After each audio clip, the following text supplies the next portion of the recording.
Hello students, ये आपका part 11 video है और पार्ट 11 वीडियो में एक्सरसाइज 25.2 पे है और क्वेश्चन नंबर है आपका 7। कह रहा है ABCD एक चतुर्भुज है तथा L और M क्रमशः विकर्ण AC तथा BD के मध्य बिंदु हैं, तो सिद्ध कीजिए।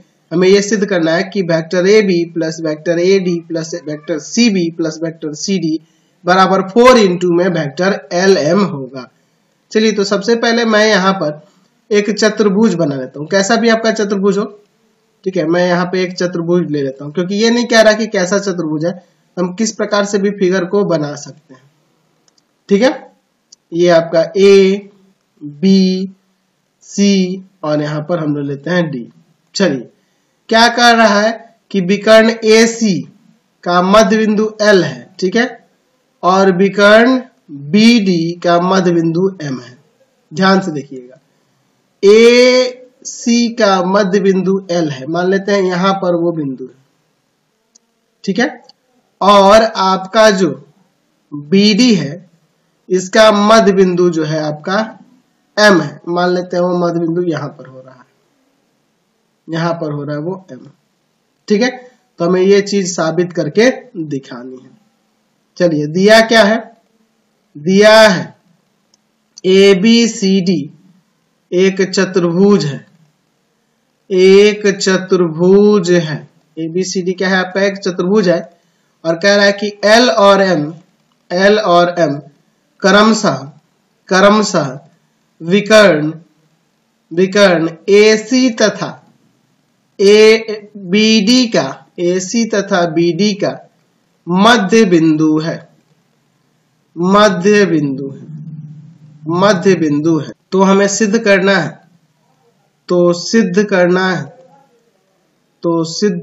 है, vector AB plus vector AD plus vector CB plus vector CD बराबर में 4 इंटू में LM, 4 वेक्टर LM। चलिए, तो सिंपल सा इसका प्रमाण हम लोग मध्य बिंदु सूत्र हम लोग पढ़े हुए हैं, उसी के आधार पर हम लोग यहाँ पे, तो उससे पहले एक कंस्ट्रक्शन करते हैं। हम लोग क्या करते हैं, AM को मिला देते हैं, यहाँ CM को मिला देते हैं, और ये जो आपका LM है इसको भी मैं यहाँ मिला देता हूँ। अब ध्यान से देखिए, अगर मैं यहाँ पे ABD में बात करूंगा, यह आपका मध्य बिंदु है, BD का मध्य बिंदु है, तो मैं यहाँ पर इसका प्रमाण में देखिए, मैं यहाँ पे लिख सकता हूँ कि AM वेक्टर जो है ना, वेक्टर AM की बात करूँ, वह हाफ होगा इन दोनों सदिशों के योग के, यानी वेक्टर AB प्लस में वेक्टर AD का हाफ होगा। देख लो यहाँ पे, ये यहाँ से समझो, यह एक रेखाखंड होगी, रेखाखंड का यह मध्य बिंदु का, तो इसका स्थिति सदिश, इन दोनों स्थिति सदिशों के योग क्या हाफ हो जाए ना, मध्य बिंदु सूत्र जो मैंने प्रूव कराया था आपको, उससे हो जाएगा, लिख सकते हैं ना यहाँ पे। तो मैं यहाँ एक और काम कर सकता हूँ, वेक्टर AB प्लस में वेक्टर AD बराबर में 2 इंटू वेक्टर AM कर देता हूं, इसको समीकरण 1 मान लेते हैं। इसी प्रकार अगर मैं ऊपर से देखूं, यहाँ पे देखूं, यहाँ पर और यहाँ पे, तो ये आपका मध्य बिंदु होगा, इस रेखाखंड का मध्य बिंदु होगा, तो इसका इन दोनों का स्थिति सदिश का योग का हाफ इसके बराबर होगा ना जी, मध्य बिंदु सूत्र से। यानी कि मैं यहाँ पे लिख सकता हूं कि वेक्टर CB और प्लस में वेक्टर CD बराबर 2 इंटू CM कर सकता हूं ना, जैसे मैंने ऊपर वाले को दिखाया, ये आपका इक्वेशन 2। चलिए, अब इन दोनों को जोड़ देते हैं। ठीक है, समीकरण 1 तथा 2 को जोड़ने पर, समीकरण 1 तथा समीकरण 2 को जोड़ने पर, क्योंकि हमें इन दोनों को जोड़ने पे हमें प्रूफ करना होगा ना जी, ये दोनों जुड़ जाएंगे तो आपका LHS वाला काम हो जाएगा, यहाँ आ जाएगा। चलिए जोड़ देते हैं, क्या हो जाएगा यहाँ पर, वेक्टर AB प्लस में वेक्टर AD प्लस में वेक्टर CB प्लस में वेक्टर CD बराबर में 2 इंटू में वेक्टर AM और प्लस में 2 इंटू में वेक्टर CM हो जाएगा। ठीक है, चलिए आगे देखिए, LHS तो आ गया, RHS में बात करते हैं। यहाँ पे AM दिया है, मैं इसको पलट के लिख देता हूँ तो निगेटिव हो जाएगा, MA लिख सकता हूँ, और प्लस में यहाँ पर यहाँ भी माइनस में कर देता हूं क्योंकि इसे मैं MC इसको लेने वाला हूं। ठीक है, तो माइनस में 2 इंटू एम सी वेक्टर ऐसे कर सकते हैं। -2 कॉमन हो जाएगा, यहाँ पे एम ए वेक्टर और प्लस में एम सी वेक्टर हो जाएगा। यहाँ पे देखो अगर मैं बात करूं तो एल आपका एसी का मध्य बिंदु है, एसी का मध्य बिंदु है ना जी, तो इसको मिलाने वाले ये जो स्थिति सदिश है ये किसके बराबर होगा, इन दोनों के योग के हाफ के बराबर है ना जी, इन दोनों के योग के हाफ के बराबर, यानी कि इन दोनों का योग है ना इसके 2 गुना के बराबर होगा। अभी जो हम लोग देख रहे थे ना जी मध्य बिंदु सूत्र से, उसी से, यानी 2 इंटू एम एल हो जाएगा। ठीक है, अब मैं -2 इंटू में 2 जो है एम, यहाँ हमें एम एल नहीं चाहिए, हमें एल एम चाहिए था, तो मैं इसे भी चेंज करूँ तो साइन बदल जाएगा और यहाँ जाएगा एल एम वेक्टर, तो ये माइनस माइनस प्लस हो जाएगा, 4LM वेक्टर के बराबर हो गया। यही ना हमें प्रूव करके दिखाना था। चलते अब अगले क्वेश्चन पे। चलिए क्वेश्चन नंबर 8 देखिए क्या कर रहा है कि ABCD एक समांतर चतुर्भुज है तथा P इनके विकर्णों का प्रतिच्छेद बिंदु है। यदि O समांतर चतुर्भुज के तल में कोई बिंदु है तो हमें सिद्ध करना है यह। ठीक है, तो चलिए सबसे पहले मैं यहाँ पे एक समांतर चतुर्भुज बना लेता हूं। ये आपका एक समांतर चतुर्भुज हो जाएगा। ठीक है, ये आपका एक समांतर चतुर्भुज हो गया। ठीक है, समांतर चतुर्भुज, इसका नाम देते हैं यहाँ पर ABCD। यह आपका एक समांतर चतुर्भुज हो गया। अब इसके विकर्णों का जो प्रतिच्छेद बिंदु है उसे हम लोग किस नाम से जाना है, P से। ठीक है, इनके विकर्णों का प्रतिच्छेद बिंदु क्या है आपका, P है। और इस समांतर चतुर्भुज के तल में ही एक अन्य बिंदु जो है वो आपका क्या है, O है। तो O मैं यहाँ पर बिंदु ले लेता हूँ। अब मैं क्या करता हूँ कि O से A को, B को, C को, D को सबको मिलाता हूँ। ठीक है, ऐसे मिलाते हैं। तो इनको डॉटेड भी आप खींच सकते हैं, इसलिए मैंने कलर दूसरा ले लिया ताकि आपको समझ में आए। ठीक है, और फिर P को भी यहाँ मिला देते हैं, ऐसे मिला सकते हैं। चलिए ये मैंने मिला दिया। तो जो जो कार्य हमने यहाँ किया है इसको हम यहाँ पे लिख देंगे। पहले दिया क्या है इसको दिखा देते हैं। दिया है ABCD एक समांतर चतुर्भुज है, समांतर चतुर्भुज है, समांतर चतुर्भुज है। अच्छा, P विकर्ण AC तथा BD का प्रतिच्छेद बिंदु है, प्रतिच्छेद बिंदु है, प्रतिच्छेद बिंदु है। अच्छा, O समांतर चतुर्भुज के, समांतर चतुर्भुज के तल में स्थित एक बिंदु है, स्थित एक बिंदु है, स्थित एक बिंदु है। उसी तल में स्थित एक बिंदु क्या है, O है आपका। ठीक है, तो सिद्ध करना है, तो सिद्ध करना है, तो सिद्ध करना है। क्या सिद्ध करना है हमें, तो vector OA plus vector OB plus vector OC plus vector OD बराबर में 4 इंटू में वेक्टर OP, ये हमें दिखाना है। चलिए इसका प्रमाण देखते हैं, बहुत ही सिंपल सा है। ठीक है, इसका प्रमाण देखिए बहुत सिंपल है। चलिए हम लोग यहाँ पे एक काम करते हैं। मैं यहाँ पर अगर बात करूं वेक्टर OA और प्लस में, देखिए यहाँ पे OA और प्लस में AP, OA प्लस में वेक्टर AP बराबर में वेक्टर OP लिख सकता हूं, लिख सकता हूं ना। समीकरण 1 कैसे, तो त्रिभुज के योग के नियम से, त्रिभुज के योग के नियम से। ठीक है, ऐसे लिख सकते हैं। दूसरा हम लिख सकते हैं वेक्टर OB और प्लस में वेक्टर BP, ध्यान से देखिए, OB और प्लस में वेक्टर BP बराबर में वेक्टर OP, यह समीकरण 2 हो जाएगा। ये भी योग के ही नियम से हो रहा है। तीसरा OC वेक्टर, वेक्टर OC और प्लस में OC वेक्टर प्लस में CP बराबर में हो जाएगा आपका OP वेक्टर, ये आपका तीसरा।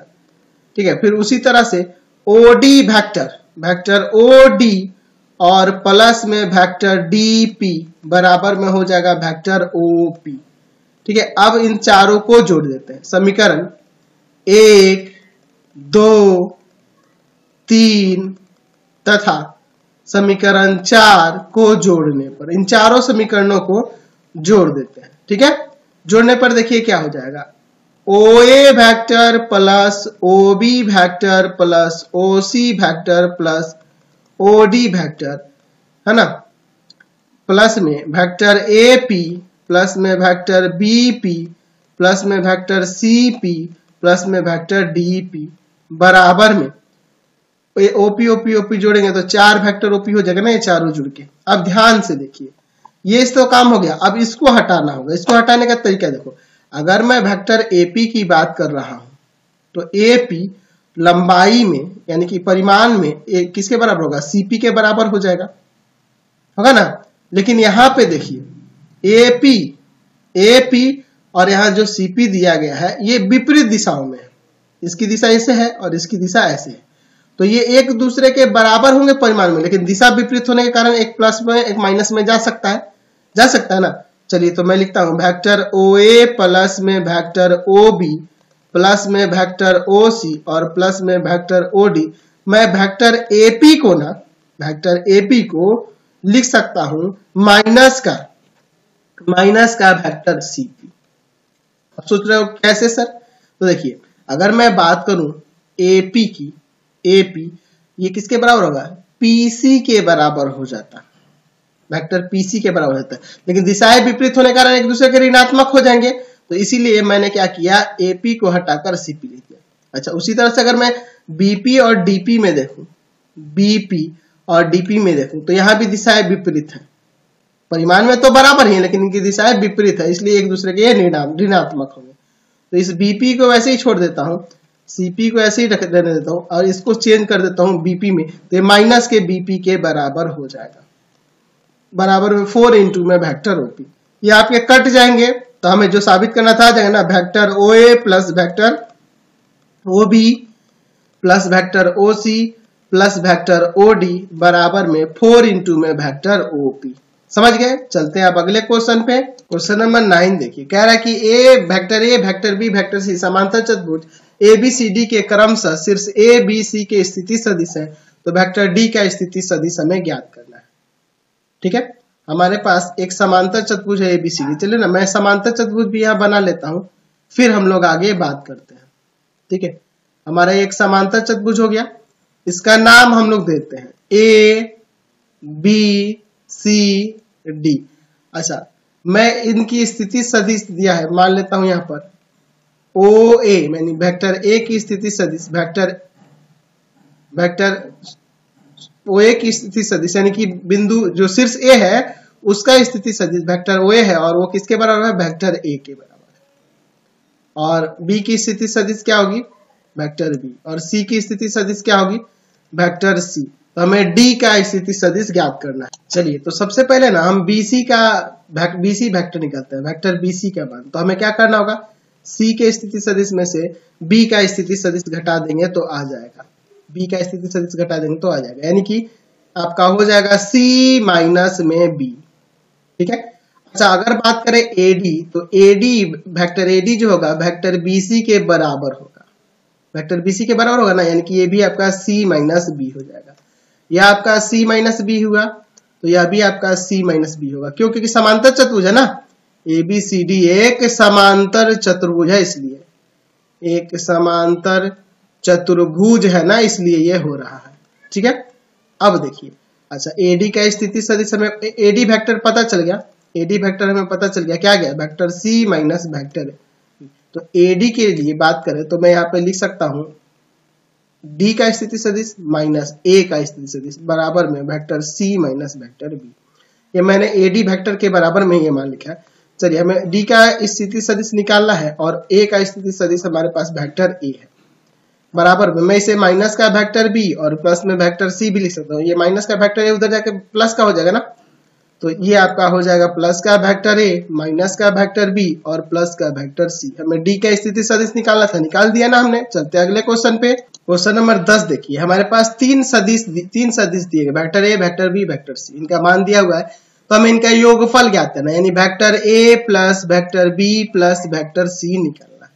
चलिए देख लेते हैं, सबको प्लस में देंगे, vector I cap minus 2j cap minus का 2j कैप प्लस का k कैप। ये वेक्टर A का मान है, वेक्टर B का मान, माइनस का 2 आई कैप प्लस का 4 जे कैप और प्लस का 5 के कैप।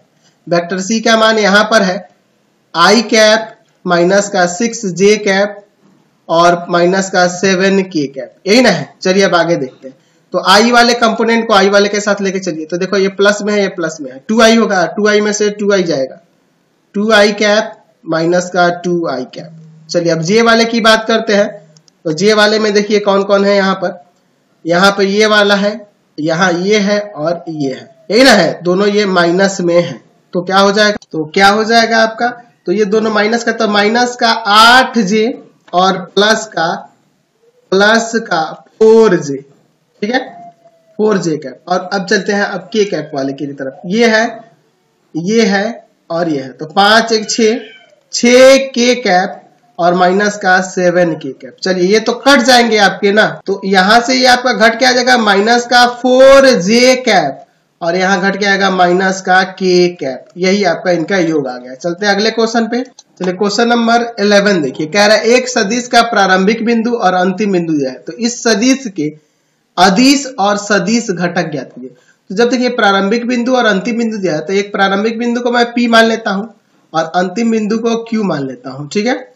तो यहां से आप वेक्टर PQ की बात करोगे तो क्या निकलेगा आपका, तो यहां हो जाएगा -5 - 2 आई कैप और प्लस में 7 - 1 जे कैप, यही ना होगा, यही होगा। सॉल्व करोगे तो माइनस का 7 आई कैप और प्लस का 6 जे कैप, समझ गए। तो ये आपका यहां से वो सदिश निकल गया। हमें निकालना है इसके सदिश, इस सदिश के अदिश और सदिश घटक, अदिश और सदिश घटक। तो आपको पता है कि अदिश घटक, ये जो कॉन्स्टेंट यहां देख रहे हैं, ये अदिश घटक हो जाएंगे और सदिश घटक ये होंगे। तो यहां बात करें अदिश घटक की, स्केलर कंपोनेंट्स की, तो माइनस का 7 और 6 हो जाएगा।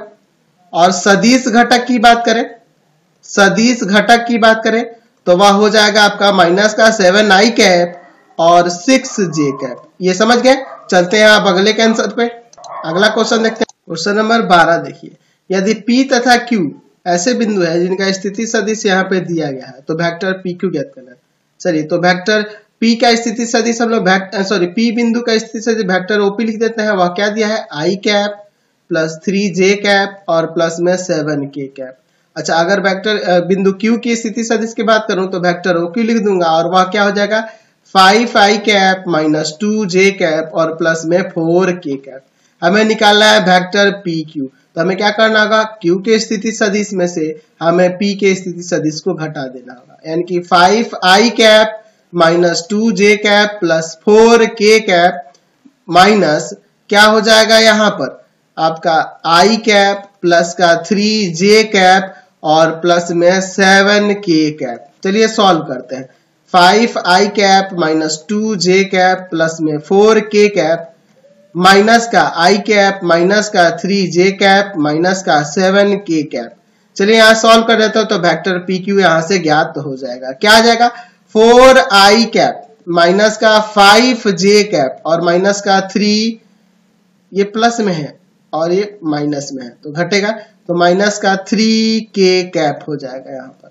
समझ गए। तो कई लोग कहेंगे सर ये आंसर नहीं है, तो आंसर इसलिए नहीं है क्योंकि आपके इंग्लिश वाले बुक में ना यहाँ देखोगे तो यहाँ बीच में माइनस दिया हुआ होगा, तो ये माइनस में होगा ना यहाँ, तो ये माइनस माइनस प्लस हो जाएगा, तो ये दोनों जुड़ के यहाँ 11 के कैप आ जाएगा। तो अगर आपका यहाँ पे माइनस देके चलोगे तो आपका बुक का सेम टू सेम आंसर आ जाएगा, ठीक है। चलिए क्वेश्चन नंबर 13 देखते हैं। बिंदु P और Q दिए गए हैं, इनको मिलाने वाली एवं P से Q की तरफ दिष्ट सदिश ज्ञात है, यानी हमें वेक्टर PQ निकालना है। तो दो बिंदुओं को मिलाने वाली रेखा का सदिश हमें पता है कैसे निकाला जाता है, -1 - 2 आई कैप, है ना। आप फॉर्मूला जानते हैं ना जी, यहाँ पे मैं लिख देता हूं x2 - x1 आई कैप प्लस y2 - y1 जे कैप प्लस z2 - z1 के कैप, यही ना होता है जी। चलिए तो यहां से आपका आ जाएगा -2 - 3 जे कैप और फिर प्लस माइनस का 4 माइनस का 0 के कैप मैंने रख दिया। यहां से क्या आ जाएगा, माइनस का 3 आई कैप माइनस का 5 जे कैप और यहां पर आपका हो जाएगा माइनस का 4 कैप, ये आपका आंसर हो जाएगा। समझ गए। क्वेश्चन नंबर 14 देखिए, कह रहा है एक्स का वह मान ज्ञात करें जिसके लिए ये जो सदिश दिया गया है यह एक मात्रक सदिश है।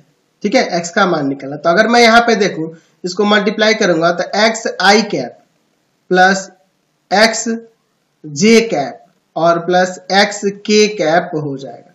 ठीक है, एक मात्रक सदिश है या इकाई सदिश है, मात्रक सदिश है। तो मात्रक सदिश का परिमाण कितना होता है? 1 होता है। तो यहां देख सकता हूं एक्स आई कैप प्लस एक्स जे कैप प्लस एक्स के कैप का जो मैग्नीट्यूड होगा वह 1 के बराबर होगा। यहाँ रूट अंडर आ जाएगा x square plus x square plus x square, है ना। यहाँ पे देख रहे हैं ना, तीनों अदिश घटक जो है आपके आई जे के वो क्या है आपके एक्स एक्स एक्स है। चलिए स्क्वायर कर देंगे दोनों तरफ, इधर आ जाएगा √3x स्क्वायर और बराबर में 1। दोनों तरफ स्क्वायर करने से क्या हो जाएगा 3x स्क्वायर बराबर 1, एक्स स्क्वायर बराबर में 1/3 यानी x बराबर में आ जाएगा प्लस माइनस 1/√3। यहाँ x का मान निकल गया। चलते अब अगले क्वेश्चन पे। क्वेश्चन नंबर 15 देखिए, निम्नलिखित सदिश की दिशा में इकाई सदिश ज्ञात करें। यहाँ पे हमें यूनिट वेक्टर निकालना है इस सदिश का। तो सबसे पहले तो चलिए पहले वाले के देखते हैं, इसका मैग्नीट्यूड निकालना होगा। √2 का स्क्वायर प्लस 3 का स्क्वायर प्लस 1 का स्क्वायर, यानी हो जाएगा आपका 4, 9 और प्लस 1 √14। चलिए तो अगर मैं यूनिट वेक्टर की बात करूं वेक्टर ए के, तो होता है 1/मैग्नीट्यूड ऑफ ए इंटू में वेक्टर ए, यही ना होता है जी।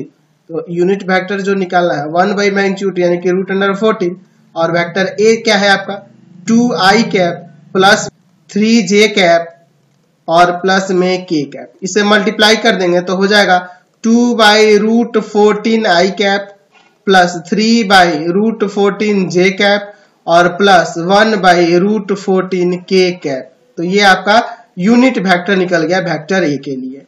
वेक्टर ए की दिशा में ये आपका यूनिट वेक्टर आ गया। उसी तरह दूसरा भी आपसे बन जाएगा।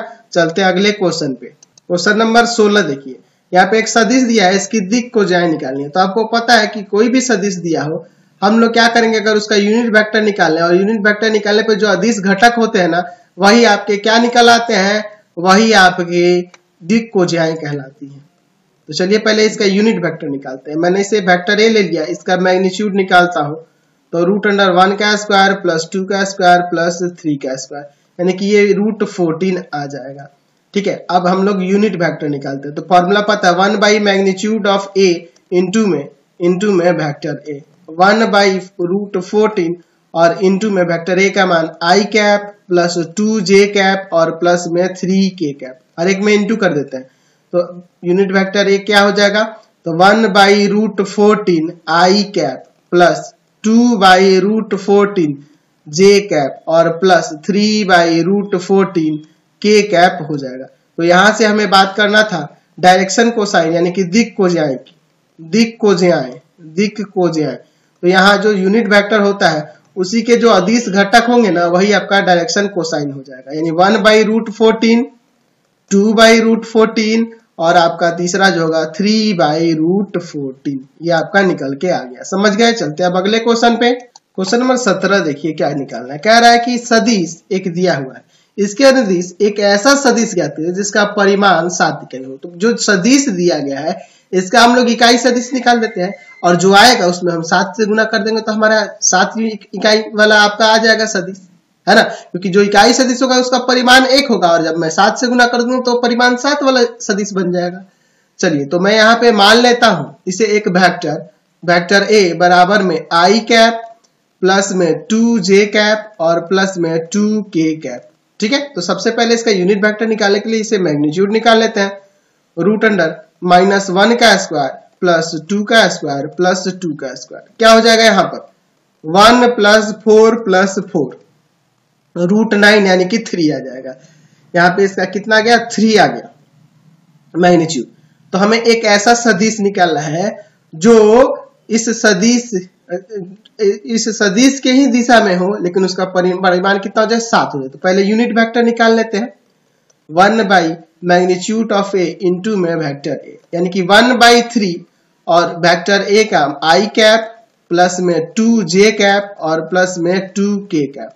चलिए यहाँ पे -1/3 आई कैप प्लस में 2/3 जे कैप और प्लस में 2/3 के कैप, ऐसे लिख सकते हैं। या आप इसको ना लिखकर ऊपर वाला ही छोड़ दो, आप चाहो तो ये ऊपर वाला ही छोड़ सकते हो, इतना ही। ये आपका यूनिट वेक्टर हो गया ना जी, ये आपका यूनिट वेक्टर हो गया। हमें एक ऐसा सदिश जिसका परिमाण 7 हो, लिख सकते हैं परिमाण 7 इकाई वाला सदिश क्या हो जाएगा, तो जो ये आया है ना इकाई सदिश, इसी में हम लोग 7 से गुना कर देंगे, यानी 7/3 आई कैप प्लस में 2j कैप और प्लस में 2k कैप, ये आपका आंसर हो जाएगा।